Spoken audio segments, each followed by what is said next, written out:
Woman that I admire. She is just awesome, and here she is, lovely as ever, Lisa Thomas. Yeah! Thank you, thank you, thank you.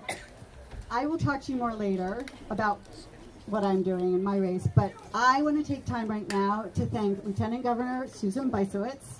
Round of applause.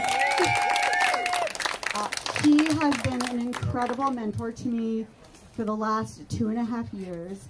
Always there. There's always a note in the mail, or a phone call, or an El Agrasso pin to keep going. An incredible supporter, especially of women running for office. So I want to give her the mic first, and then she's going to introduce our next speaker. All right. There we go. Okay. So, can we have a round of applause for our next state senator, Lisa Thomas?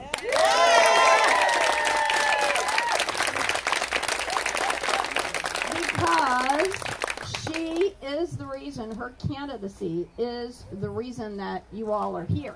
So, thank you so much for coming.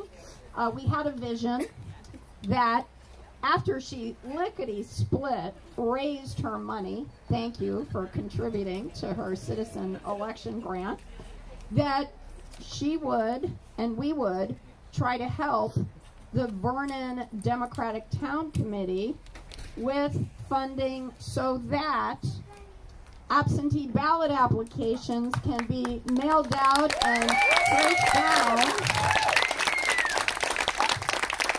And that will not only help Lisa and Kevin and Kenny and Joe and Senator Murphy's not on the ballot, but Senator Blumenthal is, and Marianne, and of course Ned and I.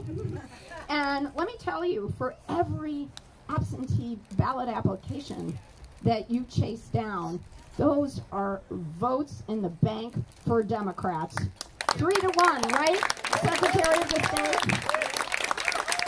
All right.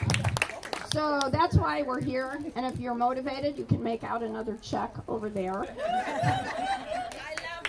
But, so the other thing I want to do is I want to thank Ole and Carrie for opening their home. Thank you so much. Now, there's so many people here that watch what happens at the legislature. So Ole is the son of the amazing Senator Julie Kushner,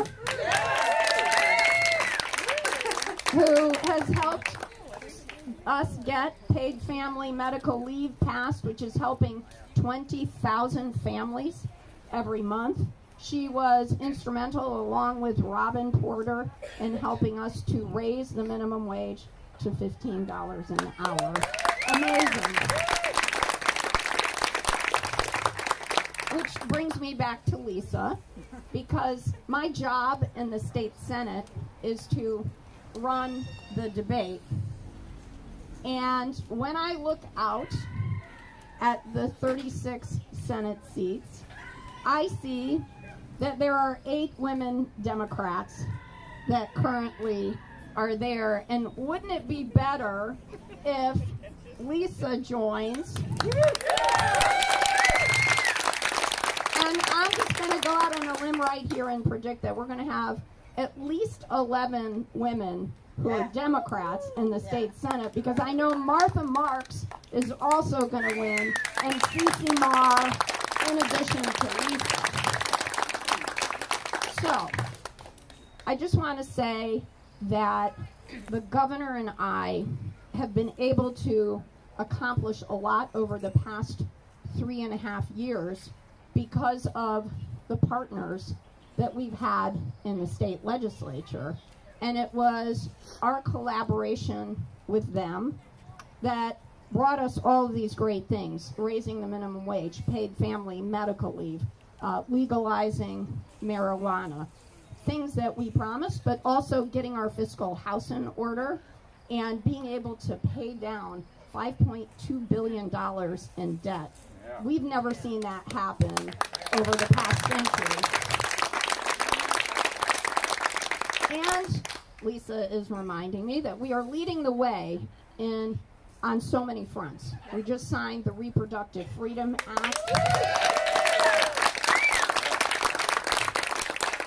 We have led the nation in enacting sensible reform of our gun laws so that we can reduce gun violence. And both Senator Murphy and Senator Blumenthal are leading the charge in Washington, and they are urging that a lot of things that we've already done here in Connecticut get done in Washington. So we did all that, navigating through a pandemic, right? We managed to keep people safe, keep businesses open, keep kids in school. And I can't think of a better person than Lisa Thomas, a lawyer, an educator, the leader of the Coventry Town Council, to join us and to be there in solidarity, not in opposition, every step of the way. I mean, Dan Champagne actually voted against a crumbling foundation bill. I mean, and that's just one thing, right? So this is why this election is so very important to this district and to the people of Connecticut. And I am here because the governor and I need the most energetic, enthusiastic candidates to door knock right. I know tenacity when I see it.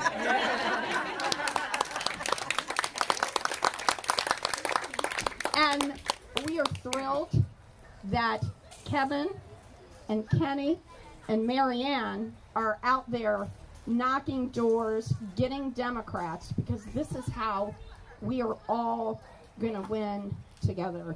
And I will just say, since we're standing here in the 2nd Congressional District, we are so thrilled to have our fairy godfather of federal funding, Joe Courtney, right here.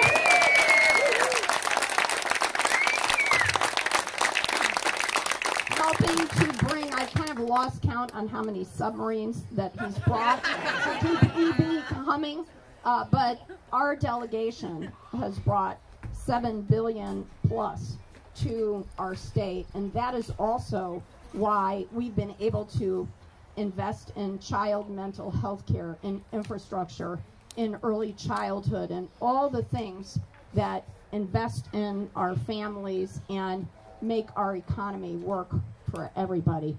So I am so delighted to be here, because I know if we all do our work that we're going to have some great legislators joining our state house, and we're going to have an amazing state senator in Lisa Thomas.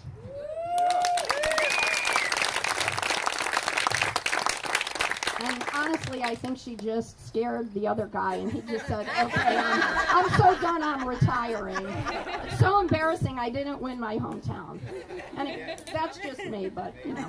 All right, so it is now my pleasure to introduce someone who's been leading the fight since Sandy Hook to make sensible changes at the federal level, which we need, because we cannot just do this in Connecticut. We need national solutions. It's my great pleasure to introduce Senator Chris Murphy. Thank you, Susan. Well, listen, give it up one more time for our amazing Lieutenant Governor, Susan Vice. We are super lucky in this state to have been led through this pandemic by Ned and Susan. And don't take that for granted. Don't take for granted how many lives were saved here because of the competent, compassionate, caring leadership that we had in Hartford. And don't take this re-election campaign for granted. You think that everybody knows out there what the stakes are and how important it is to get Ned back in office, but don't take any of that for granted, right? And understand that the better that they do, right, the better that Lisa does, the better that Kevin does, the better that Kenny does, the better that Mary Ann does, right? The strength of the top of our ticket all flows down to your great candidates who are running. And I'm just so excited to be here with all of them. I'm excited that many of them were out there door knocking today, right? So every day we're door knocking. Every day we're door knocking. I was telling Mary Ann, I said, I wish that that running for local office was more complicated than it is, but it is just a matter of how many people can you talk to, right? Yeah. How many people can you talk to at their doors? How many people can you call on the phone? How many people can your volunteers talk to? Today, people, they cut through the mailers, the TV ads don't mean as much. It's that one-on-one contact that matters. And so your willingness to join them in that effort, it's going to make the difference. You got a long list of speakers here, so I'm just going to say two things. Listen, we're Democrats because of our mission, because of our values, right? We like the parties and the cookouts and the balloons, right? But we are Democrats because of what we fight for. And over the course of the last couple of weeks, you have gotten an opportunity to see what we are fighting for. Unfortunately, first and foremost, what we are fighting for is the preservation of our democracy. I don't want to make it... We always risk engaging in a little bit too much hyperbole in this business, but it's not hyperbole to tell you that right now we've got an entire party apparatus that is dedicated to tearing down this republic and instead installing a cult of personality in its place. And the work that we do at the local level, frankly, I think is so critical to restoring people's faith in the whole enterprise, because most folks here in Connecticut, they don't get the chance to meet me or Joe or Ned or even Susan one-on-one, but your local elected officials, those are the faces of democracy, right? So the more caring, compassionate, competent people you have in local government and in state representative and state senate slots, the more people are willing to not believe these lies that are spread about democracy and instead believe that it has to be our present and our future. But as Susan mentioned, the other fight that we're engaged in is the fight for our kids, the fight for our families' safety right now. This is existential. And so I'm going to have to leave before the speaking program is over, but only because we are engaged in some potential breakthrough talks in the Senate right now. It has been 30 years, 30 long years since we have passed any comprehensive legislation in Washington to address the epidemic of gun violence in this country. And it pains me that the country only pays attention during the mass shootings, because every single night in Hartford and New Haven and Bridgeport, there are kids and families fearing for their lives. And well, I'm certainly not going to support anything that just checks a box. It is time that we broke this logjam. It is time that we showed that we can make progress and that we communicated to this country that we are taking their fear and their anxiety seriously. And so I just feel like the luckiest guy in the world to be in a position to try to deliver what could be a breakthrough bill in the United States Senate. And I'm so grateful to all of you, because almost everybody in this room in some way, shape, or form has been part of the Democratic Party, but also part of the anti-gun violence movement. And what we have done over the last 10 years is build up a political infrastructure that is now stronger than the gun lobby, that is now more powerful than the NRA, and I can feel it under my feet. So I can't promise you we will get there, but I know that we are closer than ever, and I know that it is really because of everything that the people in this yard have done to try to lift up this call for change. Lastly, I'm just so lucky to do this job with an amazing delegation. By the way, I hope you get to meet all the candidates that are here, which is why we should keep our remarks short, because we've got great candidates running at the state level too. They're all here. We're sorry that Denise is moving on, but she has done an amazing job leading a national conversation about safe elections. Give her a round of applause. But at some point, at some point, Courtney's colleagues are going to realize how much more money is coming to the 2nd District than everybody else's districts in the country. Like, they're going to wake up to that at some point. Like, the gig is not going to last forever, so enjoy it while it lasts. We have a really small delegation. There's only 7 of us, but we work really, really closely together. And you know it, how lucky you are to have somebody who is a leader in the House when it comes to national security, a leader on higher education, a leader on health insurance reform, and somebody who gets this district better than anybody who's ever represented Eastern Connecticut, my friend Joe Courtney. Thank you, Chris. Thank you. And you know, I know he does have work to do because this is a ongoing process that he's engaged in. And before he leaves, I would like to just say, looking around here, I know a lot of you who've served locally in Vernon and some of the neighboring towns that are here, and you know that when you're elected to office, it's not a debate club. You're not there to just sort of posture and tweet and go on cable shows or just have temper tantrums. You're out there. You're there to get a result, and compromise is in some ways the hardest thing to do when you're given the responsibility to guide your town or your state or your nation. And what Chris is doing is really hard work.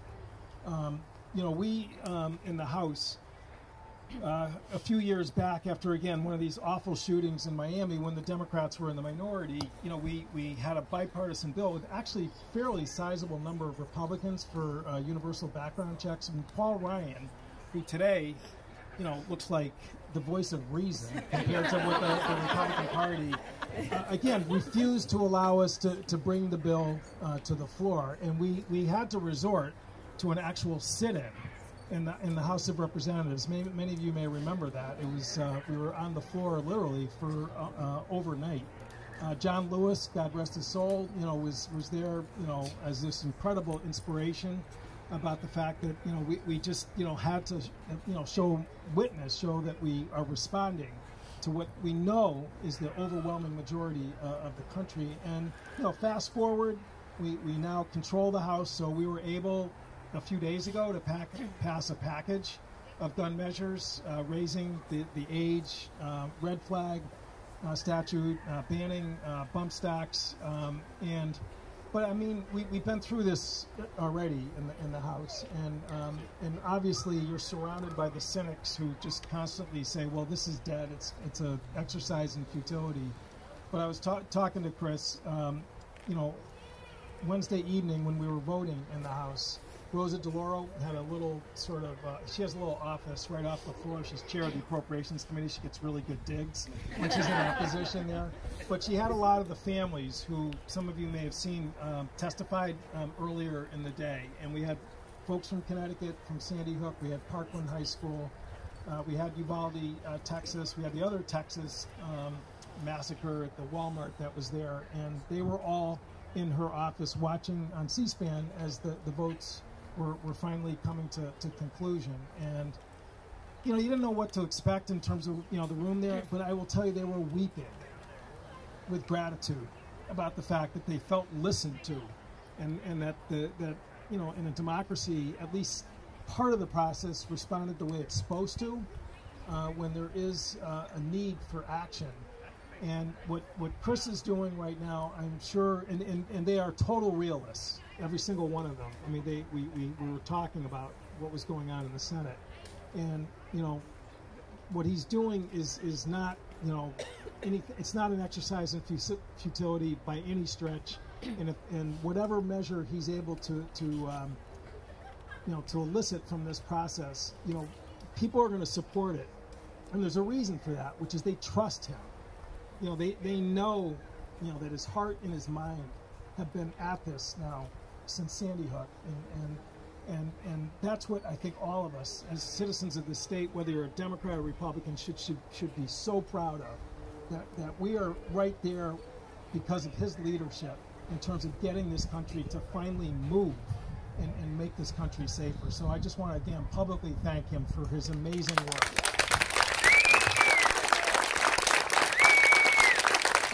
So again, as many of you know, I live about 2 miles from here. Audrey's with me, and really appreciate any time with 63 towns to basically go to an event that you can fall out of your house to be at. And I just want to say to Nicole, you know, all of us in the House, we're on an email chain with Speaker Pelosi, who emails you a real lot every single day.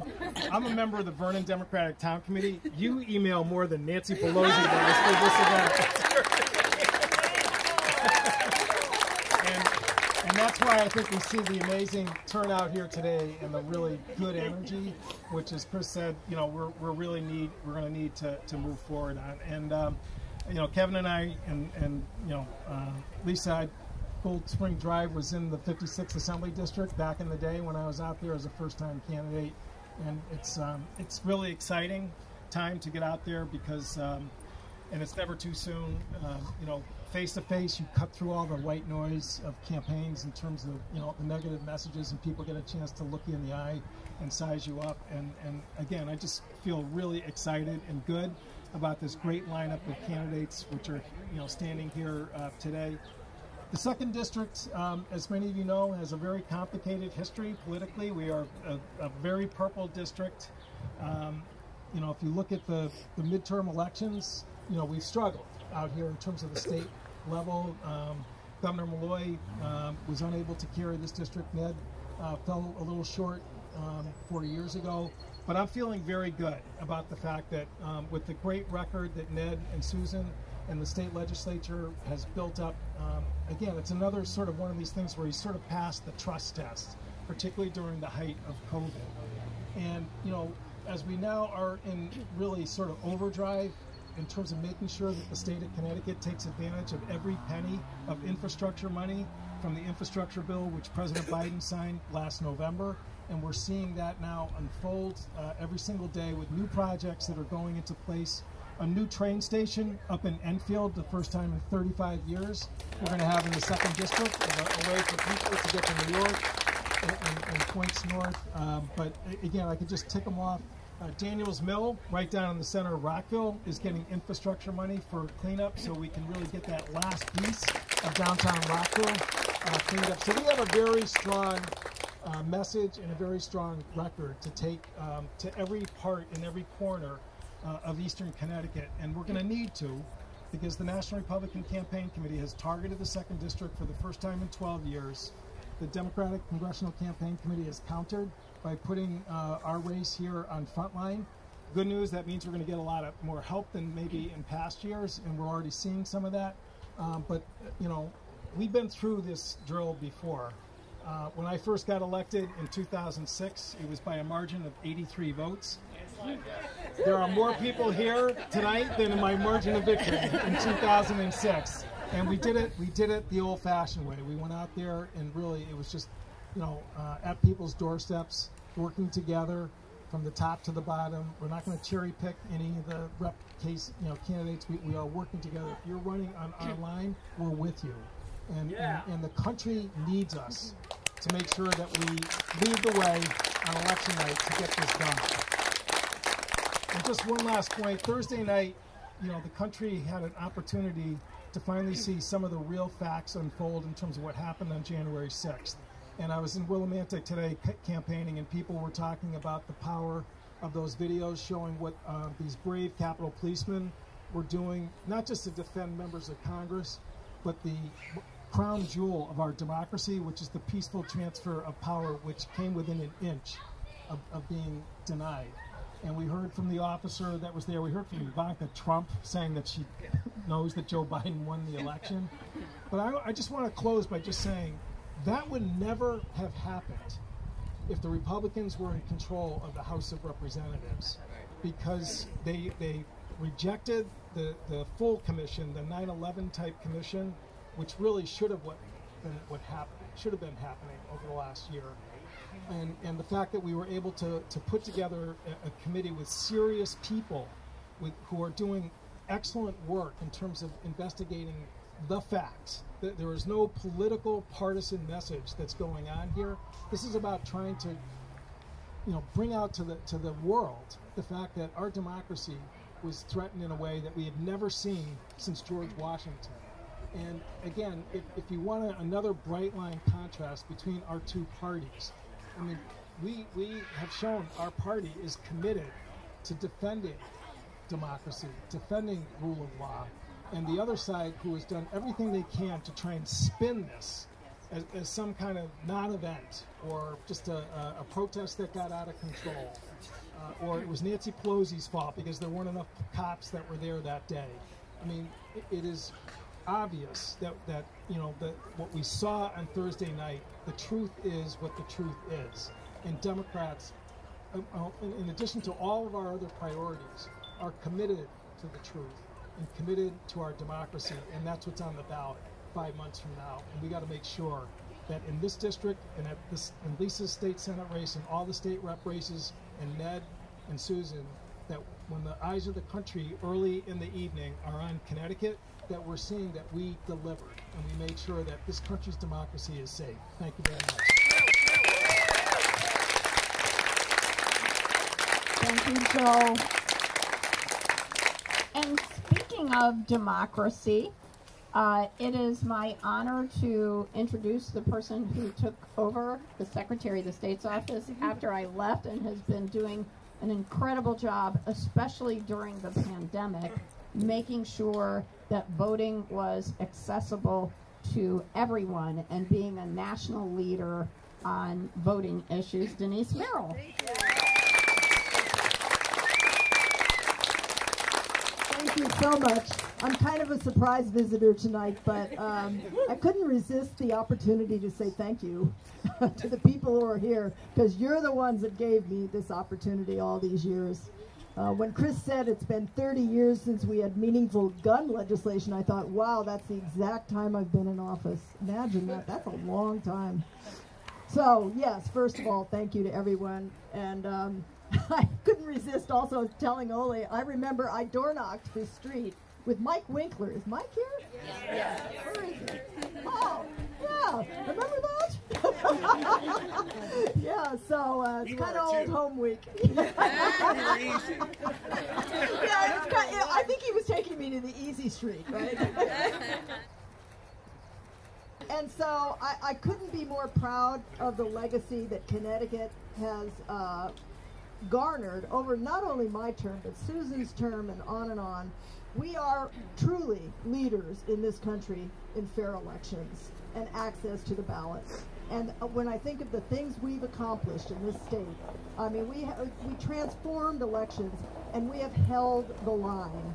And that could not be more important than it is today. I know sometimes we think Connecticut's immune from all these things that are going on around the country. We are not immune.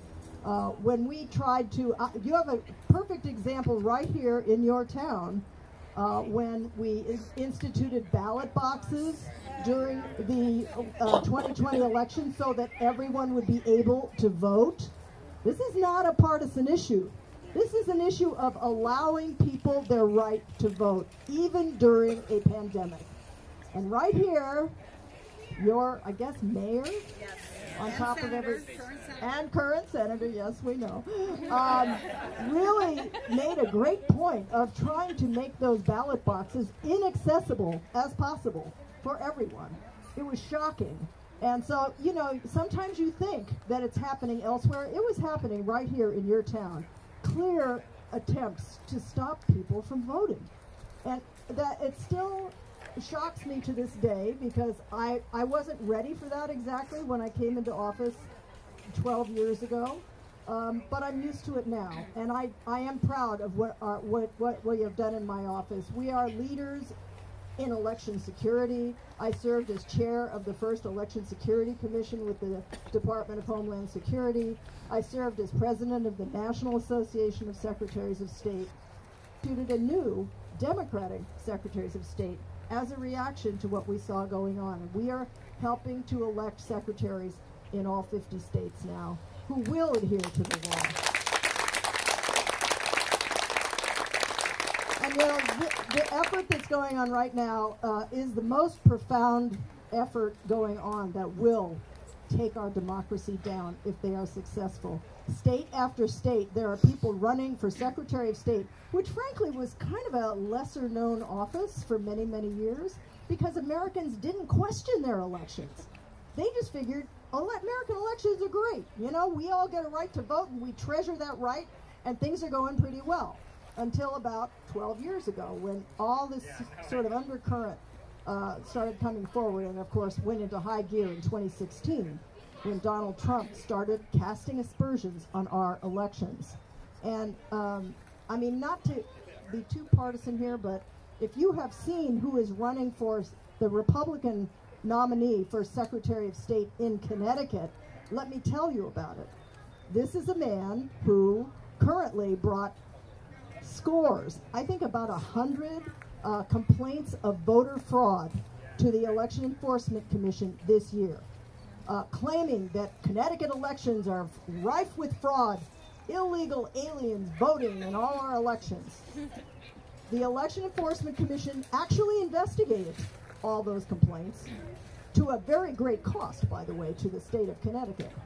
And they sent him the most unprecedented letter I have ever seen in an enforcement agent procedure. And they said they could not find a single shred of evidence for any of the complaints that were brought, and that if he filed complaints again, they would consider it frivolous complaints and would prosecute him. I mean, it was, yes. And so what that shows you is we are on the job in Connecticut. The Election Enforcement Commission, which by the way is not me, I have nothing to do with it. People have so many misconceptions about our elections, and that's one of them. But my job is to fairly enforce the election laws with the local registrars and clerks. Those are the people who are running your elections. So this job right now is not for the faint of heart. This is an extremely important time for this office. So what I want to tell you today is not so much about where we've been. We've been in good places. There are some undone things. We still need to get no-fault absentee ballots on the ballot, hopefully in 24. And this year we do have a constitutional amendment on the ballot. Don't forget to get us early voting in this state. It took us 4 years to get it on the ballot. It's on the ballot this November. And I think we're going to win it. I hope so. But what I want to talk to you about is a little bit about what you should be looking at in your next Secretary of the State. You need someone who has a clear and deep understanding of the issues. This is not the time for someone who doesn't know anything about these things. It's a very complicated process, and it's a very complicated job, especially now. You need someone with a deep commitment to the notion that every single person needs to be able to have equal access to the ballot box, no matter what. No matter if there's a pandemic, no matter if there's emergency storms going on, which we also had a lot of. Someone who is competent and articulate and can show you, the public, that you can trust your elections, because there's deep damage being done to the faith that American people have in their elections. It is not warranted. It's not even warranted in those other states you hear about. And so I think this person has to be someone who can defend our Connecticut elections every single day. And I'm here tonight for the first time to actually take a stand. And I'm here to introduce someone I think that could do the job, and that is Stephanie Thomas.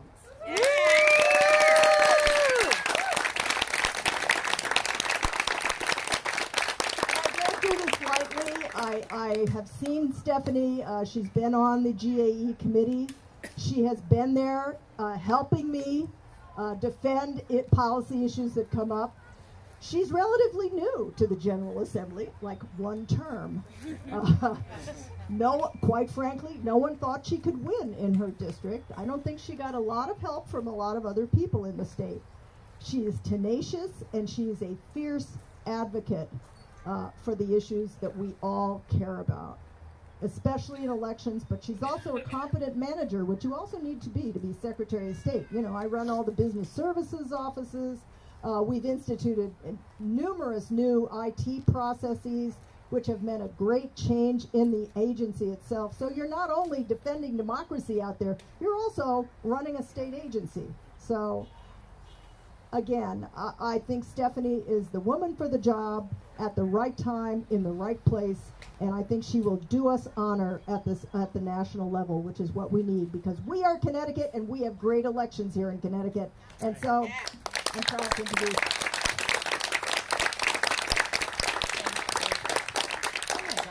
It is my honor to be the endorsed Democratic candidate for Secretary of the State, to follow an incredible mentor, partner, friend, dare I say. I mean, you've been amazing. Voter access has always been a really important issue to me, so to be named as vice chair of the GAE committee, the elections committee, was a huge honor.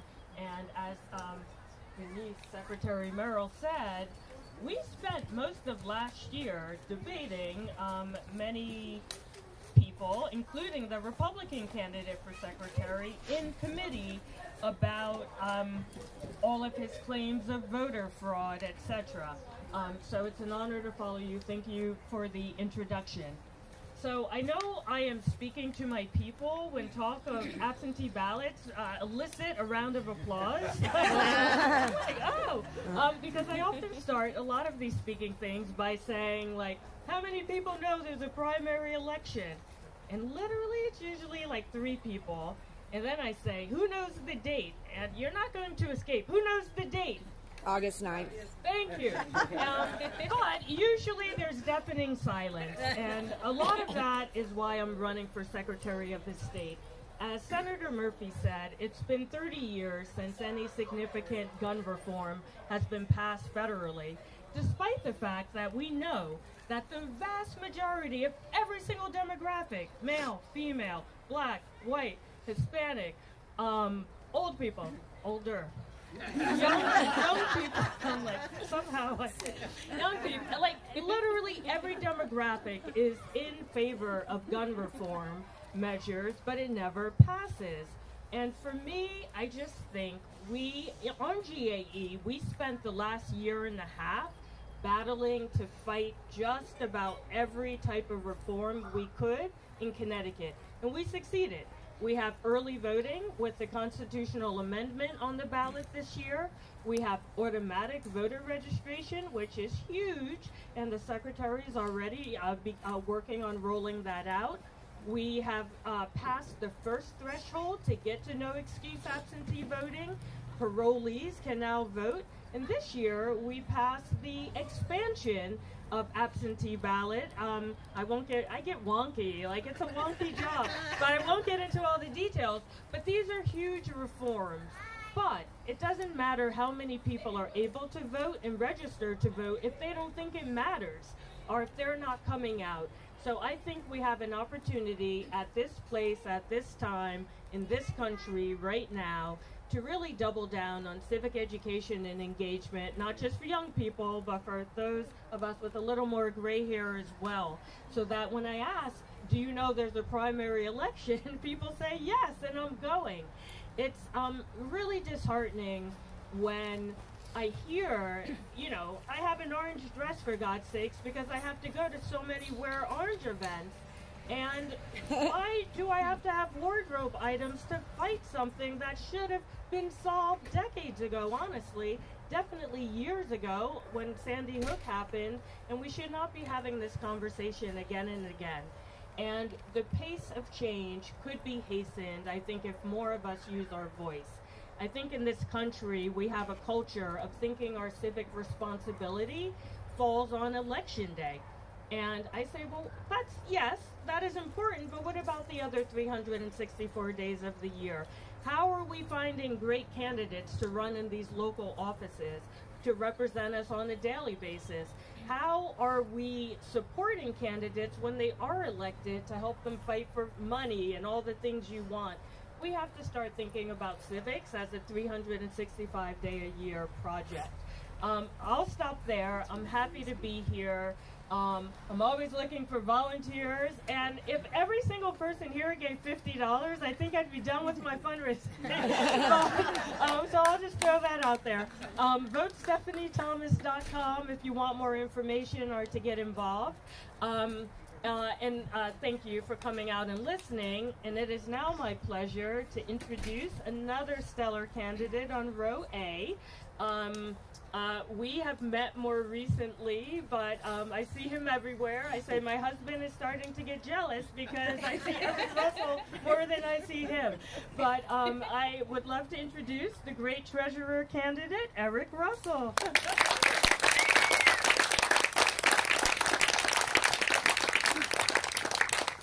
Good afternoon, everyone. So it's so nice to be here with you all, and on this beautiful day, and I just wanted to say thank you to Nicole and all of you for the work that you do on the DTC. Having recently stepped aside as vice chair of the state party, I know how often thankless this job can be. I know how much work you put into this, and I know that it's ultimately what helps Democrats get elected up and down the ballot and supports all of these fantastic candidates that we're hearing from today. So just wanted to talk to you a little bit and thank you for all of your support at the convention. We obviously have had a truncated and sprint of a race here on the treasurer side, and it's been fantastic to touch base with so many people and to gain your support. And I wanted to make sure I had a chance to speak to folks who I haven't got to speak to one-on-one yet.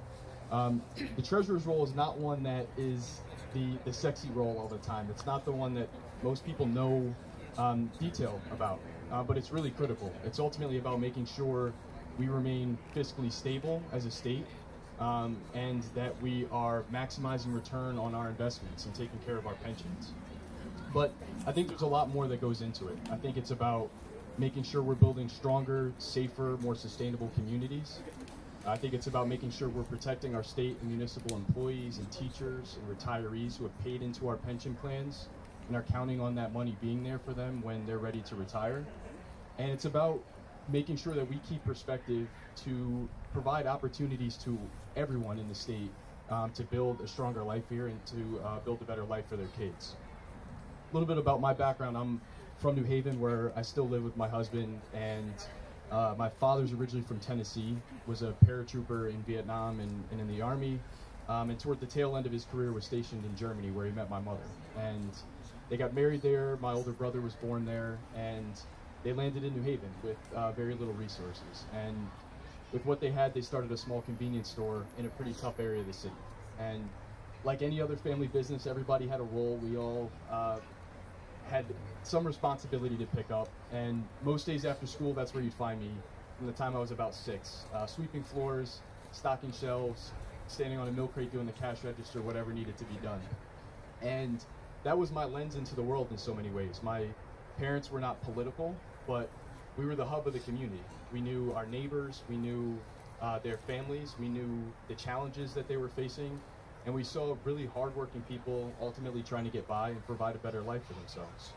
And my family was in the same spot. I watched my parents work tirelessly, and it was through their sacrifice that I was the first person in my family to graduate from college and then law school, both here in Connecticut. And since then, I've been dedicated to making sure I'm giving back to communities like the one I grew up in, and to a state that really has provided me so many opportunities. Professionally, I'm a partner at a law firm called Pullman & Comley, where I practice in our public and private finance group. And so I've been, most of my work is representing municipalities, state agencies, the state, in financing all of the critical infrastructure we rely on: transportation, housing, childcare facilities, schools. And a lot of that work I've done directly through the treasurer's office. So I've had a really unique opportunity to gain valuable experience that will really allow me to step into this role on day one and get to work. And there's so many things that I think we can do in this role. I think we've done a great job of divesting from gun manufacturers, as we've seen this epidemic that is gun violence across our country. Divesting from Russian companies through the Ukrainian conflict. I'd like to see us divest from private prisons and make sure that we have a comprehensive plan for moving away from fossil fuels over time. Financial literacy. We do a great job of this through the Treasurer's Office right now, particularly focused on adults. What I'd like to do is partner with our local boards of education and our state board of education so that we have young folks who are coming out of school and know how to manage their money and know how to access resources that are out there for them. And one of the biggest pieces of the Treasurer's Office is it allows you to sit on the board as a shareholder, right? We have $45 billion that we invest as a state. With that comes immense power. And we sit on the boards of these corporations and companies that we do business with, and the treasurer has an opportunity to use the weight of the office and to use the voice of the treasurer to make sure that these companies have values that align with ours, make sure that they're doing right by their employees and have good labor practices, make sure that they are making a priority of public safety, make sure that they are keeping climate change in mind and are working policy into their business that impacts that will positively impact climate change. So another initiative is baby bonds. Treasurer Wooden passed this legislation, which is the single best opportunity to eliminate the racial and generational wealth gap in this state, which is one of the largest in the country. And there's still much work to do to get this program in place. There's still federal legislation that needs to be passed. It's a priority of mine that I'm excited to get done. All of these things that we're talking about, all these things that many of the other Democratic candidates have talked about getting done, only happen if we win in November. And that's what this all comes down to. This is not going to be an easy election cycle. And again, I mentioned the convention. We've been so fortunate to have support from our largest cities to some of our smallest towns, from every corner of the state. And I'm really excited to stand with the rest of this ticket, to stand with the governor, to stand with Stephanie Thomas and the rest of our slate to help us deliver in November. So I thank you all for your support. I ask for your continued support. I ask for you to continue to hit the doors and get the word out about our incredible slate. Like Stephanie, we're nearing our fundraising goals, so all contributions there are very helpful. And I look forward to hanging out and chatting with you all a little bit after. Thank you. So I'm going to get to introduce some of our local candidates, which I'm so glad to be able to do. I'm Ole Kushner Hermanson. I live here with Carrie, and so we're really glad to have you. And Eric, I'm really glad you mentioned teachers' retirement fund, because Carrie's a teacher, and that's going to be really important to us one day. You know, I think that we have a lot of teachers here today, and a lot of union members here today, and so, you know, I think that I just want to make sure that all of the candidates know that that's a huge, important issue, and I'm so glad that we have two teachers who are running here in Vernon, and when Lisa goes to the state senate, she'll be my second favorite state senator, but don't tell Martha, please, that I said that, 'cause I'll be in trouble. So, but I'll introduce Lisa Thomas. So I'm going to be brief because we have other folks to hear from, and I know there's food getting ready. First of all, thank you all for being here. Everything that Susan Bysowitz said earlier about every single one of you is important to helping us get elected in November is absolutely right. So all of us working hard together, we're going to make it happen. I was very happy to hear what Ole was saying and what Eric was saying about the pension funds. I retired from teaching at the end of last school year. So that is clearly important to me. And my wonderful husband over here, Eric, is a state employee. And I just have to let Chris Liddy know, welcome to the world of you only get to have a date when you're out on the campaign trail. I don't know how well Eric explained that to you. I just want to let you know 3 things that are very important to me right now when I'm out talking to people. One is education equity and looking at what the pandemic highlighted for us. So I retired out of the town of Windsor, which is an Alliance district, and we are always working so hard to try to close those gaps in achievement and support not just the academic health of our kids, but their mental health. Because I got to tell you, when a child walks through the door and hasn't eaten or is terrified that they're going to get gunned down, they can't learn. And we have to make sure that we are supporting their mental health as much as we are supporting their academic health. And we need to put financial resources into that, into their mental health, how to play together. We're teaching children how to play together on the playground. And it has to start when they are in preschool. It has to start immediately. Another issue that I have been working very hard on recently has to do with healthcare. We have 3 hospitals that serve the 35th Senate District that have all eliminated their intensive care units and their labor and delivery units. So I just want you to think about that for a minute. When I talk to surgeons at those hospitals, before they operate on somebody, they are making a decision. They are asking themselves, should I do this surgery? Do I have any thought that this patient is going to need ICU care? And if I do, that patient has to be taken elsewhere. These are community hospitals with women who often rely on walking there, people who walk there to get their prenatal health, to deliver their babies, whose families are nearby. And they're being told, well, they can go to some other community to deliver those children. And there's a 4th hospital in Eastern Connecticut. It's one of only 3 left that have labor and delivery. There's a 4th hospital that has filed a certificate of need to merge with Covenant Catholic Healthcare. Well, you know, when that happens, what's going to happen to women's reproductive care at that hospital? I just want you to think about that for a minute. And men, because they will need to follow the Catholic religious and ethical directives, which, of course, you know, that is absolutely the prerogative of an institution that's run by the Catholic Church or or people of the Catholic faith. But if there's nowhere else to go, what do you do? What are you supposed to do? So those are some very important issues for me as the mother of daughters, as a woman, as a person who cares about people who may be pregnant, contemplating being pregnant, or people who are looking for contraceptive care. And I think we need to keep that in our sights. And thank you.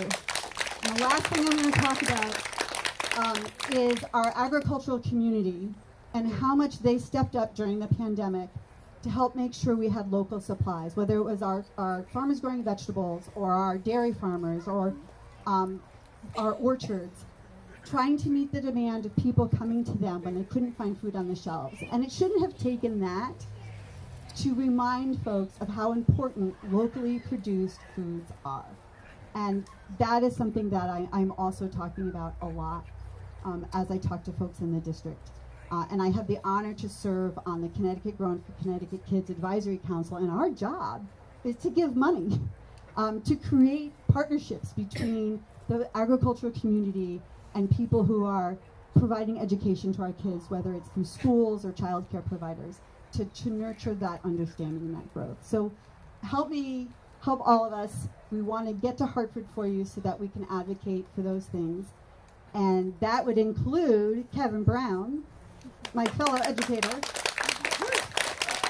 who's running for state rep. Thank you, Lisa. I appreciate those kind words, and I will keep this very brief.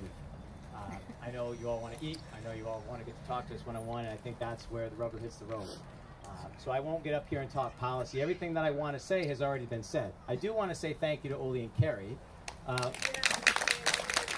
Oli and I go way back to our days at Eastern Connecticut State University, where he actually was my foray into politics. He was the person that ever brought me to a protest, to a rally, trying to unionize the Sodexo employees on campus. So that was, you know, this is what you've done. Then you created a monster, Oli. Hey, you were the chair, I was the vice chair. True. Anyway, I want to thank them for offering their home up for this. But the biggest thing that I want to say, as Lisa mentioned, I'm an educator. Most importantly, I'm a civics educator. I'm a high school civics teacher by trade. And to speak to what Stephanie Thomas has already said, I think that is the most critical thing in our democracy today. So many people up here have already spoken about why, you know, that is so important. And our democracy has come within this close of falling apart. So to me, that has to be the essential thing. But it comes down to equity. Like, all of these issues, for me, are an issue of equity. If we can provide equitable access to education and opportunities, equitable access to jobs, equitable access to health care, all of these things fall into place. So I ask you to continue. Those of you that have supported me already, I appreciate it. I can't thank you enough. To those of you that will, thank you so much, so that I can go to Hartford with so many great other people to do the work that's necessary to guarantee that the equity is brought to every single person in the 56th district here in Vernon, but also statewide. And then maybe, you know, some folks in Washington will get the hint too. But as long as Connecticut continues to be the example, then I'm okay with that. So again, thank you all again for coming out tonight. I appreciate it very much. And I'm going to turn the microphone over to my friend Kenny Trice, running for the 53rd district. Good evening. First of all, give yourself a round of applause. The reason for that is because you are here. You are the defenders of democracy. It's important. And each and every one of you plays a role in it. Are you not the defenders of democracy? Yes. Come on. That's what you are. Because we are under assault. So I'm going to actually do better than Kevin. I am going to keep my speech brief. Ali and Karen, thank you. I thank all of you. I don't want to hold you back from the pool, but I'm Kenny Trice, I'm running from the 53rd. How many people from the 53rd here? Woo! Team 53. Thank you. I'm going to introduce Marianne.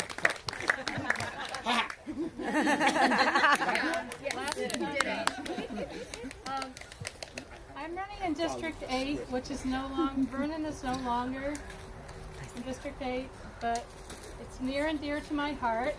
I'm a graduate of the Lake Street School. My father, we lived in Vernon while my father was working in the mills at Emerville.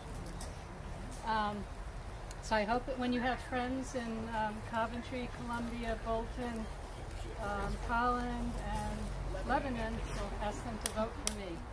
I'm also a career educator. I was a